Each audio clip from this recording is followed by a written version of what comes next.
The capital is gripped by a sudden craze for canned goods as the emperor opens new workshops. Merchants from the northern border arrive to find their supplies sold out in moments, triggering a frenzy that pushes them to expand their business toward Heiyang County in search of the secret, sought-after recipe. A group arrives in Heiyang County, led by the noble siblings Liang Minjiu and Liang Mingmin. They expect a desolate, dilapidated town, but instead, they find a surprisingly lively scene filled with delicious snacks and smiling, thriving people, defying their haughty expectations of the region. Despite their reservations, the siblings check into the best inn in town. They are caught off guard by the room's exceptional quality and modern, clean amenities, forcing them to question their initial assumption that a backwater county could not offer any comfort worth their time. After a long sleep, the siblings head down to the inn's restaurant for a meal. Liang Mingmin displays her entitled nature, demanding all the specialties and showing no regard for the kitchen's effort, while they both discover the delightful, unique taste of the tofu dishes created by the magistrate's wife. As the other patrons dine, they cannot stop singing praises for the magistrate and his wife. The constant adulation of Shi Qingluo grates on Liang Mingmin, whose narrow-minded pride and jealousy toward any woman more praised than herself begin to boil over into cold resentment. The next morning, the siblings encounter a large, intelligent black goose, the local hero known as Dummy, patrolling the streets like a guardian. Intoxicated by her own sense of status and blinded by spite, Liang Mingmin decides to make the poor animal her lunch, setting the stage for a dramatic conflict. The commoners of Heiyang, having grown to love the intelligent guardian goose, immediately rally to protect it. When Liang Mingmin coldly orders her guards to draw their blades and kill anyone who interferes, the tension in the street explodes into a confrontation between unyielding pride and community spirit. The situation spirals out of control as the guardian geese launch a perfectly coordinated counterattack. Faced with a sea of hissing, biting wings, the trained guards find their martial skills useless against the furious flock, while Liang Mingmin screams in horror as her order turns into a chaotic nightmare. Just as the chaos reaches its peak, Shi Qingluo and Xiao Hanzheng arrive on the scene. Watching their beloved, clever goose defend the town against the arrogant intruders, the couple takes in the picturesque, albeit turbulent, scene where justice is being served by the most unexpected of guardians. The battle continues as the geese ruthlessly target Liang Mingmin, tearing at her clothes and skin. Liang Minjiu, watching his sister finally face the consequences of her cruelty, feels a hidden, dark joy, realizing that the geese are more effective at keeping her in check than any person has ever been. Desperate to end the humiliation and fearing the political repercussions of his sister's demise, Liang Minjiu begs Shi Qingluo to call off the birds. Shi Qingluo, however, remains resolute, fully aware that she has already passed the point of no return with the powerful, vindictive Prince Jin's family. With the point made and fearing for the life of the royal visitor, Shi Qingluo whistles, calling the geese back. Dummy, the clever leader of the flock, approaches her and leans into her touch with pathetic, well-acted grievance, winning the hearts of the watching crowd who admire its intelligence.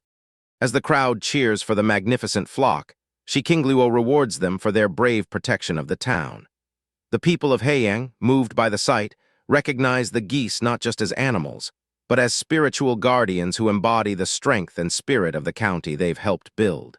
Despite her pathetic condition, Liang Mingmin regains her haughty demeanor, demanding that Shi Qingluo be arrested for inciting the birds. She attempts to wield her status as Prince Jin's daughter to crush the humble couple, utterly failing to see that her power holds no sway here. Xiao Hanzheng stands his ground, firmly asserting the law of the land.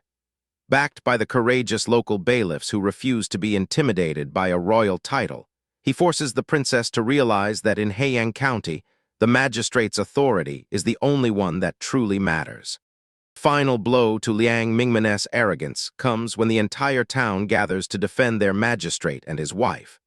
Realizing that the common people are ready to testify against her royal claims, the siblings are forced to retreat, leaving the townspeople to celebrate their hard-won unity. As the tension at the county border reaches a breaking point, the arrival of Zai Rong and her fierce female cavalry shifts the balance of power. Faced with the biting geese and the armed women, Liang Mingmin's arrogance begins to falter, much to the annoyance of her brother, Liang Minjiu. The arrival of Zai Rui and his favorite goose only adds to the chaos. As Zai Rong asserts her status as a higher-ranking marquis, Liang Mingmen finds her royal authority useless against those who refuse to bow to her status. Despite the threats and the deep malice in Liang Mingmen's eyes, Shi Qingluo remains unbothered, daring the princess to try her best. With the backing of her allies, she decides it is finally time to accelerate her plan to rise in status, leaving a humiliated Liang Mingmen to retreat back to the inn. Safe from prying eyes, Shi Qingluo and Xiao Hanzheng solidify their strategy. The goal is clear. Utilize the upcoming royal rewards not just for their own protection, but to elevate their companion goose and secure their footing against the vengeful princess. Back at the inn, the reality of their situation sets in. The local shopkeeper, having been saved by Shi Qingluo's goose, flatly refuses service to the royals, marking a collective local resistance that leaves Liang Mingmen and Liang Minjiu nowhere to turn. Denied lodging and food at every turn, the frustration of the royal siblings boils over. The unified defiance of the Heian County populace, coupled with the constant shadowing of the menacing geese, pushes Liang Mingmen toward a breaking point of blind, irrational rage. With no choice left, Liang Minjiu secures a private courtyard to house them, but the burden of his sister's impulsiveness weighs heavily on him. He drafts a report to his father, hoping to distance his own ambition from his sister's folly. The next day, business takes precedence over bad blood. Xiao Hanzheng and Liang Minjiu discuss the road construction, with Liang Minjiu playing the humble diplomat to win favor, fully aware that the cement formula is worth more than any political disagreement. As news of the cement road project spreads, the admiration for Shi Qingluo surges among the common folk. They see her as a benefactor who sacrificed her own valuable formulas for the good of the county, cementing her place in their hearts. Unable to stay confined, a disguised Liang Mingmen ventures into the streets alone. There, she encounters a group of opportunistic bandits. Unaware of her royal lineage, the ugly bandit corners her, seeing only a delicate, wealthy-looking target. The confrontation turns vicious. When Liang Mingmen insults the ugly bandit, his pride is wounded and his malice takes over. She finds herself completely defenseless, her arrogance shattered by a brute who does not care for her station. Passing by on an errand for Shi Qingluo, Zhuo Zheng stumbles upon the scene. Recognition flashes in his eyes. He realizes this is the powerful, spoiled daughter of Prince Jin. He sees a golden opportunity to manipulate her favor. Putting on a facade of noble heroism, Zhuo Zheng commands his guards to intervene. He drives the bandits away, not for the sake of mercy, but to plant the seeds of an alliance with a princess who now owes him her life. As the dust settles, Zhuo Zheng plays his part perfectly, projecting the image of a humble, kind-hearted scholar. Liang Mingmen, shaken and vulnerable, finds herself completely captivated by this stranger who showed her tenderness in her hour of need. By refusing to claim credit for his act, Zhuo Zheng wins her over completely. He weaves a story about his own background and his perceived grievances with Shi Qingluo, which serves to align his interests perfectly with the princess's own spite. Completely unaware of the predator he has just charmed, Zhuo Zheng successfully plants the idea that he is a kindred spirit. Liang Mingmen is convinced she has found a gentleman worth keeping, oblivious to the fact that she has invited a viper into her confidence. Zhuo Zheng masterfully plays the role of the humble savior, capturing Princess Liang Mingmen's attention by pretending he doesn't know her identity. He weaves a web of flattery, convincing the arrogant princess that he sees her as a noble and kind-hearted soul, effectively baiting her interest. Though internal revulsion threatens to overwhelm him, Zhuo Zheng keeps his composure until the moment he is out of her sight. Liang Mingmen, meanwhile, is already plotting to win him over, convinced she has found the perfect man to add to her collection. The facade of the gentle princess drops the moment she turns back to her courtyard.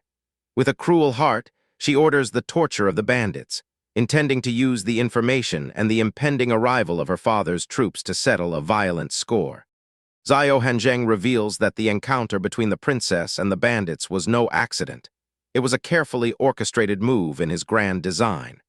His wife, Shi Qingluo, looks on with admiration as they plan to use Liang Mingmen to eliminate a dangerous bandit threat. The psychological game deepens as Zhuo Zheng and Liang Mingmen spend more time together.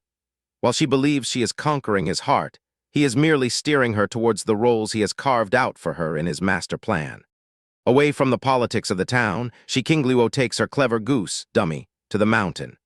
Just as the plan requires, the extraordinary goose returns from the hillside with a mysterious, dirt-caked crop held firmly in its beak. This is the moment they have been waiting for. With the appearance of these strange, earthy treasures, the next stage of their plan to introduce a high-yield crop and secure their influence is ready to be set in motion. Dummy performs its role perfectly, playing the part of an immortal animal finding blessed food for its mistress. The villagers watch in awe, further cementing the legend of the Goose King and Shi Qingluo's divine connection. Back at the office, the scene is set for the public reveal. With the goose seemingly offering its fine to the county magistrate, the people present are convinced that something miraculous has occurred. To keep the mystery alive, Shi Qingluo fakes a sudden sleep, playing the part of a golden doll struck by divine inspiration. The officials, now fully convinced of her extraordinary nature, vow to protect her rest at all costs. Behind closed doors, the facade falls away, replaced by the genuine affection between husband and wife. They share a tender moment, bolstered by the knowledge that their high-stakes performance is fooling everyone outside. Emerging from her rest, Shi Qingluo seeds the rumors of a dream featuring an old immortal. The mystery grips the town, ensuring that every eye is on them while they prepare to reveal the true value of their discovery. As the family tastes the first dishes made from the mystery crop, the joy of the discovery is clear.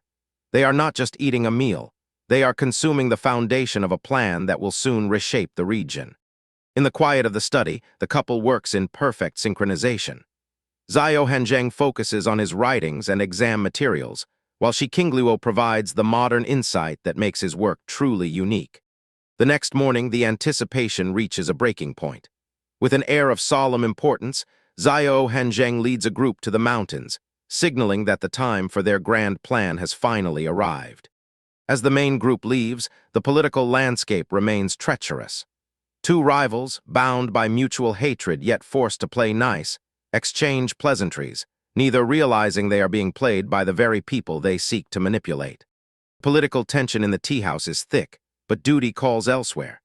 Xiao Hanzheng and Shi Qingluo arrive at the village, drawing the nervous attention of the locals who fear their arrival signals trouble. However, Xiao Hanzheng eases their worries, explaining that his wife's divine goose has discovered a miracle, a high-yield crop known as the potato.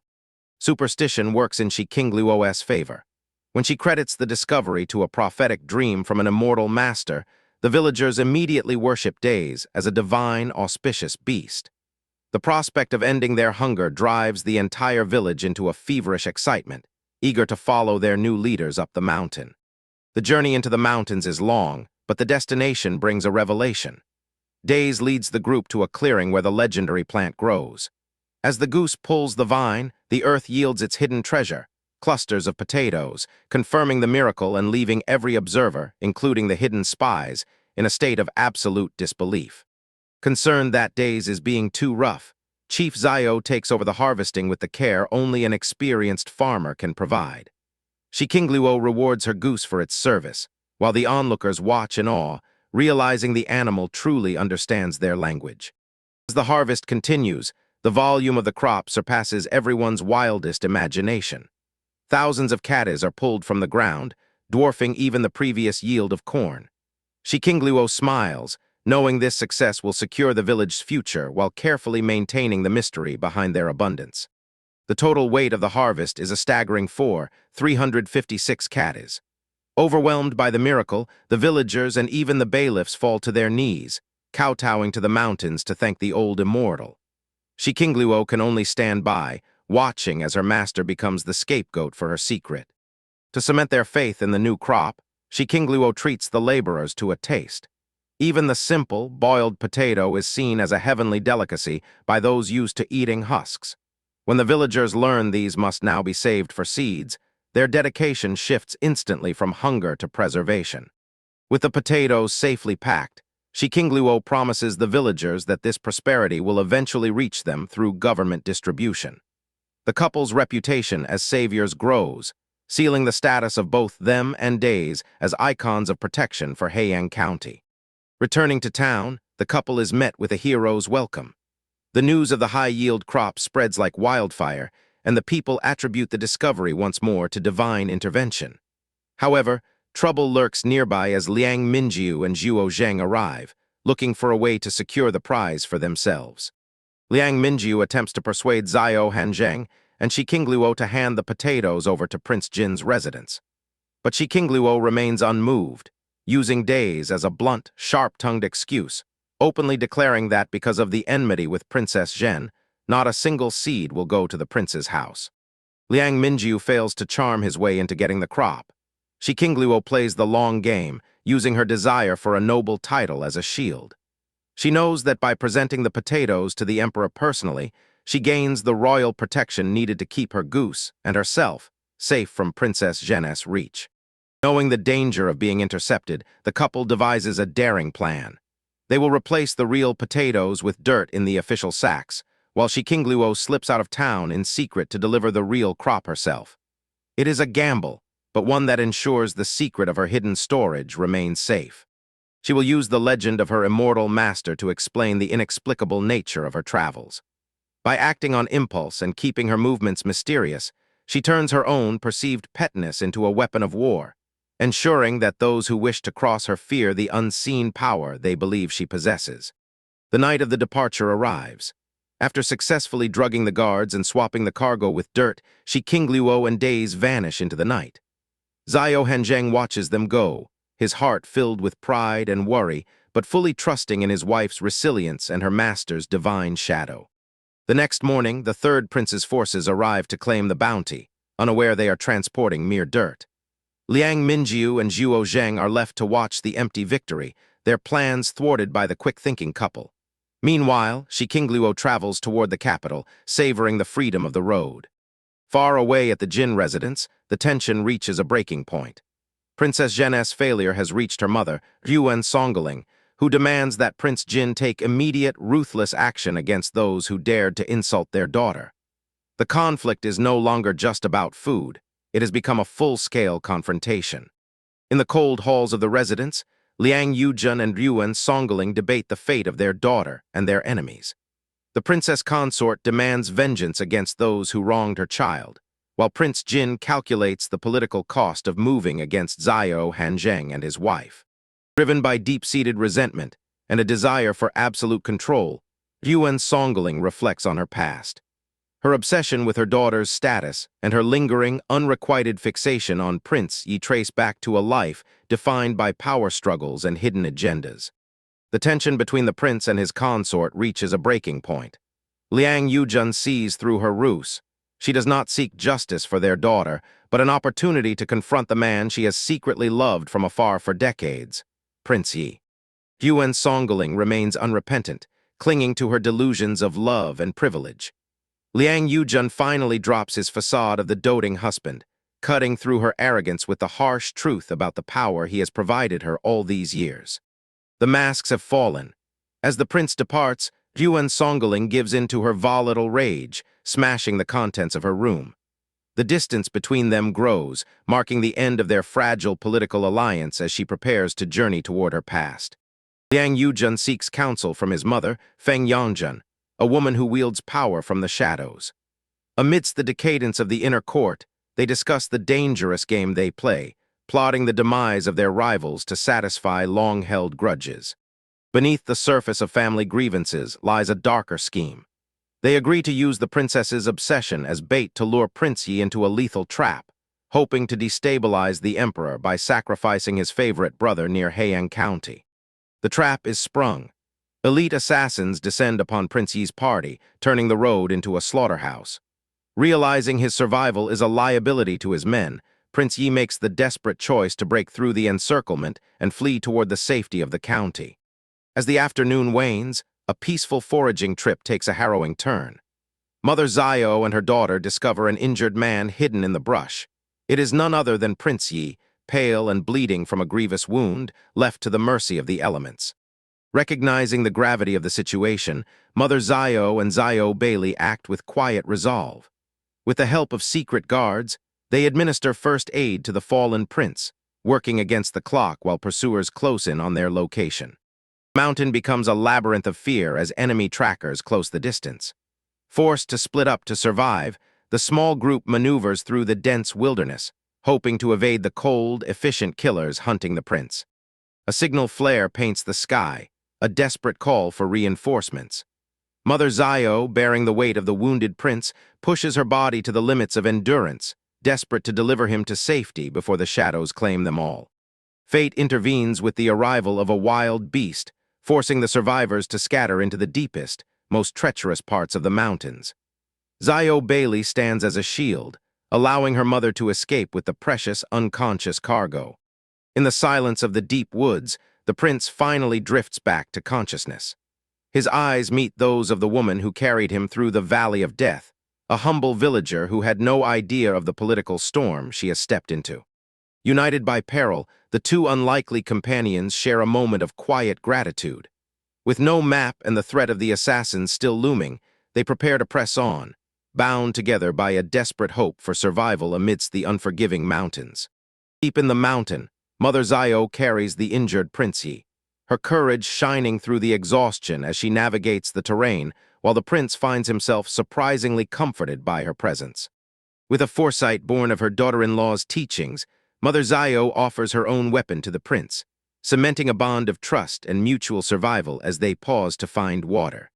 The forest becomes a kitchen, as Mother Zio demonstrates the art of survival, preparing a beggar's chicken that brings warmth and strength to the weary prince.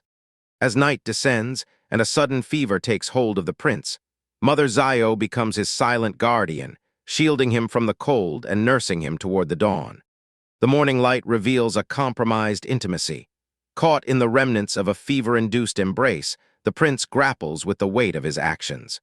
Confrontation arrives as the prince offers to take responsibility for the night's events, but finds his offer met with a fierce refusal from a woman who refuses to be confined to the status of a concubine.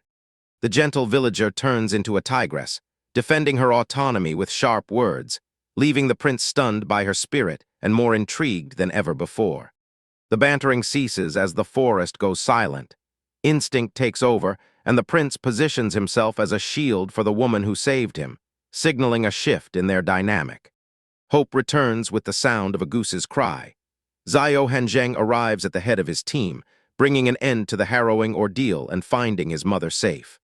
Duty and relief intersect as the family reunites.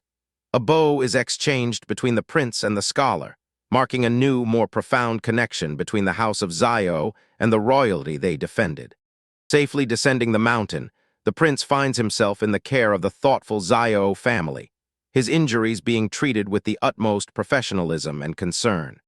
Miles away, the architect of this chaos finds his plans unraveling, sensing that something is fundamentally amiss as the variables in his game of chess shift unexpectedly. Unaware of the political ripples, Shi Qingluo arrives at the heart of the empire with her secret payload, her legendary goose by her side, ready to face the emperor himself. The mission reaches its climax within the golden walls of the palace, as the unassuming sacks are carried into the presence of power, promising to secure the future of the nation. In the presence of the throne, the wit of a villager meets the curiosity of a ruler, as a majestic bird bows in a performance that captivates the son of heaven. With calculated vulnerability, Shi Qingluo presents her grievances, painting a vivid picture of the cruelty she endured and placing her trust in the emperor's sense of justice. Even the bird takes part in the plea, its human-like intelligence eliciting a compassionate response from the emperor, turning a simple potato delivery into a pivotal political move. Seeking protection from a relentless rival, Shi Qingluo stands before the emperor, candidly revealing her strategic braggadocio. She humbles herself, painting the emperor as the ultimate guardian for her and her remarkably gifted goose dummy. The emperor, charmed by the goose's blatant and endearing display of flattery, finds an unexpected connection. Sensing the creature's strange intelligence and loyalty, he resolves to protect the bird, elevating it to a royal status. To seal the bond, the emperor decrees Dummy the Goose King and gifts it a death exemption medallion. Simultaneously, he delivers a harsh blow to the pride of Princess Zhen, demoting her for her cruelty and abuse of power. The emperor bestows upon Shi Qingluo the title of Princess Fubao, a direct challenge to the recently demoted Princess Zhen. To prove the worth of her gift, Shi Qingluo presents the court with varied, nutritious ways to prepare the high-yield potatoes. During the imperial banquet, skeptical officials question the emperor's erratic decisions and the validity of the potato yield. Shi Qingluo does not shy away, challenging the doubters to a wager that threatens their very positions. An arrogant official rises, accusing the newly titled princess of impudence.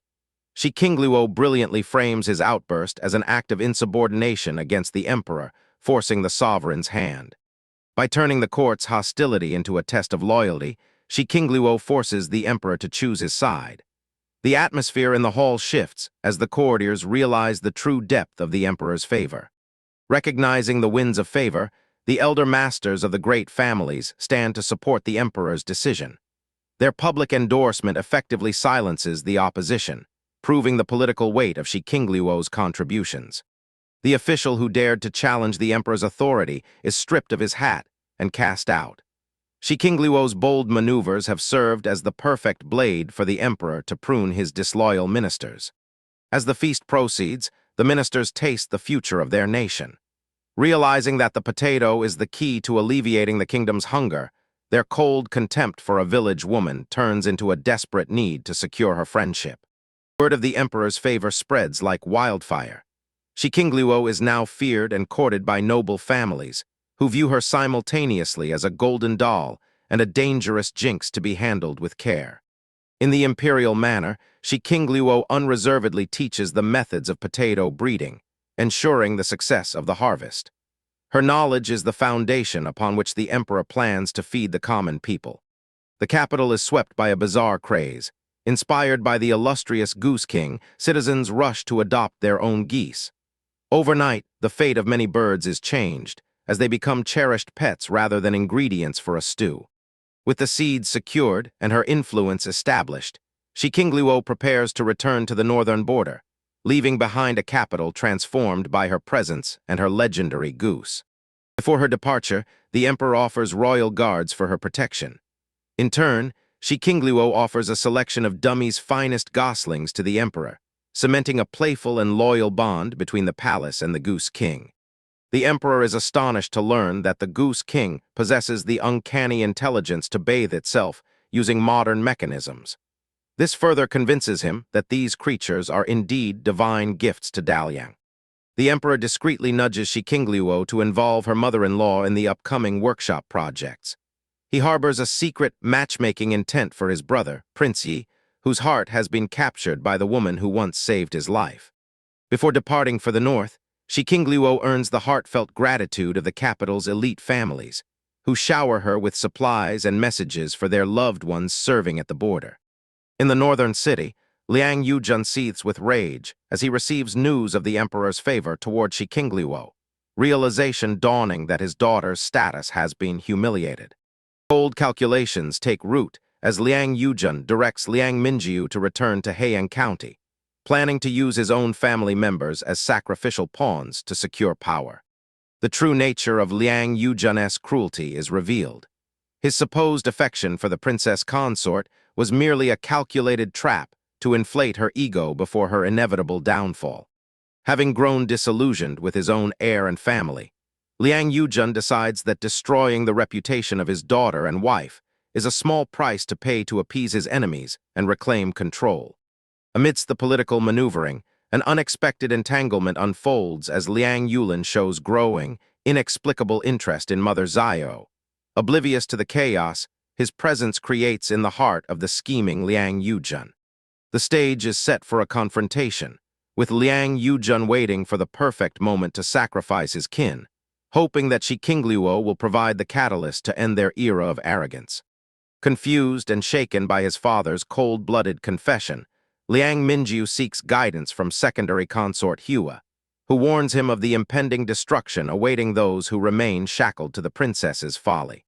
In Heiyang County, Xiao Hanzheng calmly processes the news of his wife's exploits in the capital, while realizing that a new threat has arrived at his very doorstep. The peace of the county government is broken as the arrival of the princess consort is announced, leaving Xiao Hanzheng to entrust the decision of the meeting to Mother Xiao. Inside the canned food workshop, the atmosphere is light, until Liang Yulin's lingering gaze toward Mother Zhao makes the domestic scene feel deeply personal, much to the quiet awareness of Xiao Hanzheng. With Xiao Hanzheng and Liang Yulin acting as her protectors, Mother Xiao decides to confront the princess consort directly, refusing to hide from the woman who seeks to harm her family. The tension peaks as Mother Xiao enters the room to face Yuan Songling, whose arrogance is immediately met with an unwavering, quiet strength that the noblewoman is completely unprepared for. Fueled by jealousy over Liang Yulin and resentment for her daughter's humiliation, Yuan Songling attempts to exert her authority, but finds her demands for respect met with defiance. Recalling the clever tactics taught by her daughter-in-law, Mother Xiao quickly turns the tables, feigning distress and running out to call upon the public to witness the princess consort's injustice. With the commoners rallying to her side, Mother Xiao publicly shames Yuan Songling, effectively destroying the princess's reputation and stripping away her power to act with impunity.